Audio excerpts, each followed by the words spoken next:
tal vez te la pudo haber hecho cualquier persona. La diferencia o las comparaciones entre las políticas y las campañas de afuera con lo que pasa acá en el Perú. ¿Qué tan diferentes son? ¿Cuál es el sello nacional peruano en sus campañas? ¿Diferencias son absolutamente iguales? ¿Cómo lo ves? Es abismalmente distinto, sobre todo en las campañas que se hacen, por ejemplo, en Estados Unidos o en España, en Europa en general. El sello del peruano todavía es el tema del tema informal, ¿no? Es muy fuerte el tema informal. En otros países sí se ha profesionalizado lo que es la política, la comunicación política. En el Perú todavía no, ¿no? En el Perú es, yo creo, y en algunos países de la región, todavía se asume que la política no tiene que estar siendo más competitiva, que se tiene que profesionalizar, a diferencia de todas las otras carreras que pueden haber, ¿no? Todo el mundo está, aunque sea se cachuelea un poco más, ahorra algo más, ¿para qué? Para seguir llevando un diplomado, una actualización. La única profesión que no es tan competitiva y que en vez de estar evolucionando, involuciona, al menos en este país y en algunas otras de la región, lamentablemente, es la política, ¿no? La política todavía en las campañas se trata de ver un poco por dónde va el olfato del líder político, del caudillismo, no hay partidos consolidados y no tratan todavía de profesionalizar el campo de la consultoría política, de gente que te puede ayudar, porque tampoco es que te va a hacer magia o te va a vender un producto que no es, simplemente es ayudarte a manejar de mejor manera los mensajes políticos, saber segmentar a tu público, saber cómo llegar a uno que a otro, porque en la misma campaña nos damos cuenta por qué el sur vota tan distinto que el norte, porque los mensajes quizás son distintos que se tienen que dar, ¿no? Ese tema de la polarización entre las preferencias de sur, norte, inclusive el centro, inclusive costa, sierra y selva, lo vemos dentro de un momento. Jorge, ¿cómo ves, con tu experiencia, cómo ves estas elecciones? Estas elecciones han tenido un matiz muy diferente que otras elecciones. Creo que ha sido, dentro de las que yo recuerdo, la que tiene menos cantidad de propuestas, que hay una votación muy política, netamente política, de preferencia, de gustos. Pareciera que la tendencia del peruano en el largo plazo es hacer a menos técnico y mucho más emocional. ¿Cómo lo ves? Bueno, en general la política no se puede sacar el ingrediente de la emoción, eso se da en todos lados, ¿no? Inclusive, por ejemplo, Barack Obama cuando hace una campaña, es una campaña totalmente emocional con el tema de la esperanza, pero el tema de esa empaquetadura que puede haber desde el lado emocional, porque nosotros somos seres racionales, pero emocionales también, tiene que ir de la mano con el tema racional, con el tema de propuestas, que es lo que yo creo que ha carecido. Pero ha carecido además esta campaña porque el rol del Jurado Nacional de Elecciones ha sido un rol muy protagónico cuando en realidad lo que se necesitaba era que los políticos sean los que estén allí en plena campaña debatiendo ideas, propuestas y no debatiendo a ver si se sale o no sale. Y menos a última hora, ¿no? Ese es el tema, que las reglas que se han dado han sido a última hora, que había muchos vacíos legales porque para cada regla, para cada norma legal tiene que haber un reglamento y esta ley ha salido y se ha puesto en vigencia sin un reglamento. Entonces había muchos vacíos que uno decía, pero ¿por qué en este supuesto que es más o menos parecido al otro no se juzga de la misma manera? Porque justamente lo mismo, en el tema político no hay profesionalización, se saca una ley entre gallos y medianoche a última hora y ni siquiera se saca el reglamento que es tan importante justamente para esos vacíos legales que pueden haber en la ley. En esa pregunta hay algo que no podemos dejar sin preguntar. La exclusión de Julio Guzmán y la exclusión de César Acuña son diferentes por diferentes razones, ¿no? Una por un tema más de fondo, el otro es un tema más de forma. A tu criterio, ¿fueron bien, el Jurado Nacional hizo bien su trabajo al excluirlos a los dos? Últimamente se estuvo por excluir o se pidió la exclusión de Keiko y PPK. Dos preguntas, ¿estuvo bien ahí y qué hubiera pasado si los hubieran excluido a los otros dos? A Keiko y a PPK. A ver, yo creo que aquí la opinión tiene que ser una opinión legal y luego una opinión más subjetiva. La opinión legal, lo que decía la ley y la vigencia de la ley, te daba a entender que esos dos candidatos tenían que ser excluidos. Si legalmente es correcto, yo creo que legalmente es correcto. Otra cosa es que podamos criticar la ley, que quizás la ley no debió haberse dado en ese momento, se debió haber dado atrás, se debió haber hecho un campo previo para que se vaya cambiando este tema de la política del clientelismo, que es algo real, que es algo que no podemos escapar, y hacer las reglas del juego justo antes de comenzar es como que uno ya está calentando, está en el camerino. En ese momento le cambian las reglas, ¿no? Eso es un tema, yo creo, a criticar, a debatir, pero ya estando la regla en vigencia hay que aplicarla. ¿Fue legal? Sí fue legal. si se hubiese excluido... Estuvo bien puesto entonces. Legalmente estuvo bien. Estuvo bien puesto. Okay. Yo sí soy un crítico de la ley, ¿no? O sea, yo creo que la ley pudo haber sido mejor, que no fue el momento adecuado para darla, que quizás tuvo que haberse dado con mucho más anticipación, es más, hacerla más conocida, ¿no? Y el reglamento también previo, ¿no? Sí. Ok. En ese orden de ideas, lo de Keiko y PPK. Sí, yo creo que legalmente también se ha fallado en la justa medida. Creo que sí hubiese sido bastante complicado el escenario político, ya no desde el lado legal, sino desde el lado de la representatividad, ¿no? Porque se hubiesen caído ya no solo dos cabezas, ¿no? Julio Guzmán, sino si vamos sumando Keiko y Pepe, que estamos hablando de ya un bolsón electoral, una representación mayor, que yo creo que quizás, no hablando del tema legal, sino del tema de representatividad, las elecciones hubiesen pues carecido de ese factor que es necesario en todos lados, ¿no? Si no hay representación, no puede haber elecciones, ¿no? Imagínate que hubiera sido el efecto político de los fujimoristas, los pro Fujimori, que le hubieran sacado a Keiko.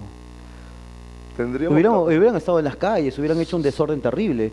El principal beneficiado de eso tal vez hubiera sido Verónica Mendoza, ¿no? Y su votación hubiera sido un poquito más alta. Probablemente. Yo algo que tengo bastante claro en la política, sobre todo en la política de nuestro país, es que es tan volátil que a veces proyectarnos a algunos escenarios que nos han dado es casi como hacer ciencia ficción, ¿eh? Tú como especialista en ciencia de la política, me imagino que para ti será un juego de dados la política cada semana en la política peruana, ¿no? Me imagino que tú manejarás 2, 3, 4 escenarios políticos, por ejemplo, para la primera vuelta. Y ahorita inclusive hay muchos escenarios, ¿no? Sí, en realidad... Por un lado está la política como tal, que es mucho más pasional, que cuando uno se mete tiene que ser pasional, con los argumentos y las propuestas, claro está, pero mucho más pasional. Y el otro lado es el lado del estratega político, que es esa mi profesión, o sea, me gusta también la política, tengo ideología política, tengo muchos pareceres y posiciones, pero también hay que saber separar la parte ya profesional. En la parte profesional, esto como tú muy bien dices, es como un tablero de ajedrez. Uno tiene que ver viendo juego de dados. La gente piensa que uno está analizando las pasiones y en realidad no, está analizando encuestas y no las encuestas que salen en los diarios, porque la gente piensa que los consultores políticos estamos analizando esas. No, hay mucho análisis más, sí se necesita de investigación cualitativa, cuantitativa, pero es distinta a la que a veces sale en un diario, ¿no? Porque la gente se deja llevar por eso. Por las tendencias, ¿no? Pero si es algo mucho más objetivo, muy frío, inclusive un consultor político, depende ya de cada uno, pero podría terminar asesorando a alguien que quizás no es tan afín ideológicamente, ¿no? Pero lo hace desde el lado de la estrategia, desde el lado de las herramientas de comunicación que se tienen que dar, ¿no? Ok. Jorge, imagínate que PPK o Keiko levantan el teléfono ahorita y te llaman. Y te dicen, Jorge, quiero que me digas exactamente a unas cuantas semanas la segunda vuelta, cómo es el electorado, el elector nacional. ¿A dónde voy? Si voy por el lado de la razón y le meto propuestas, o voy por el lado de la emoción, ¿no? Y me pongo más carismático con ellos. ¿Cuál es la medida de la dosis adecuada ahí? Mira, primero les tendría que decir que no puedo hacer un trabajo profesional si no he hecho una investigación adecuada ahora, porque una segunda vuelta cambia totalmente el panorama. Pero tratando de forzar un poco más la respuesta, esto es como la cocina. A todos los peruanos nos gusta comer y comer bien.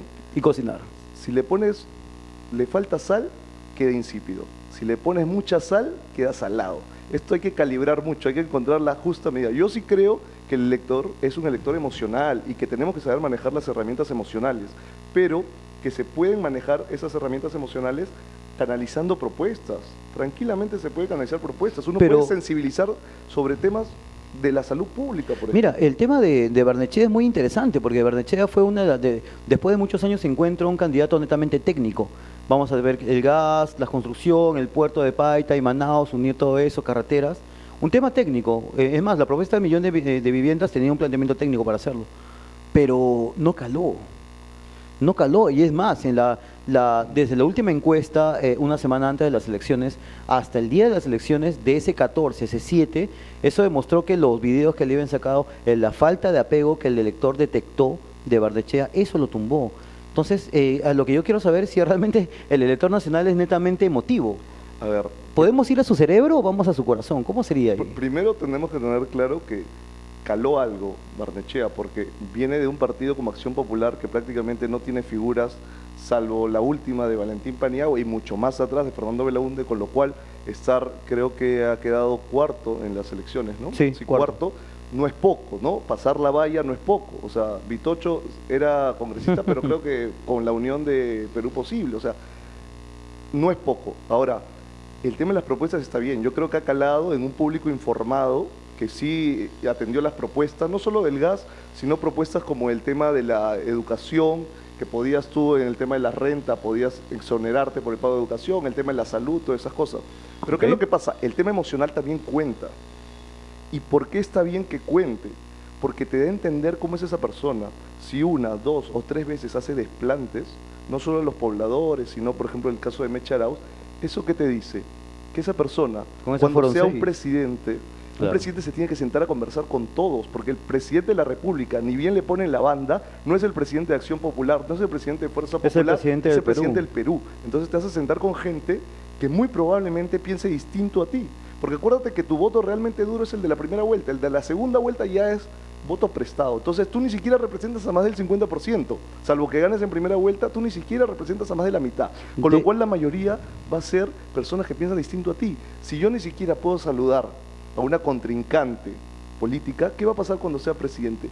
Esas cosas que parecen simplemente emocionales de no saludar o de rechazar algo, hay un tema también racional. Esa persona muy probablemente en algún momento va a cerrar la puerta o no va a querer hablar. Y para gobernar hay que saber conversar, hay que saber llegar a consensos, hay que saber escuchar. Eso se transmite desde el lado de la emoción, que parece algo banal, algo simple, te transmite algo racional inclusive.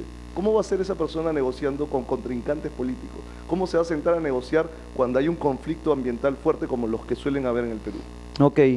Vamos a entrar en un descanso de 30 segundos en tu programa Conversando. Te pedimos, amigo, que nos estás viendo, que nos esperes 30 segundos. Volvemos con Jorge González y esta interesante conversación. Conversando. Ya, Jorge.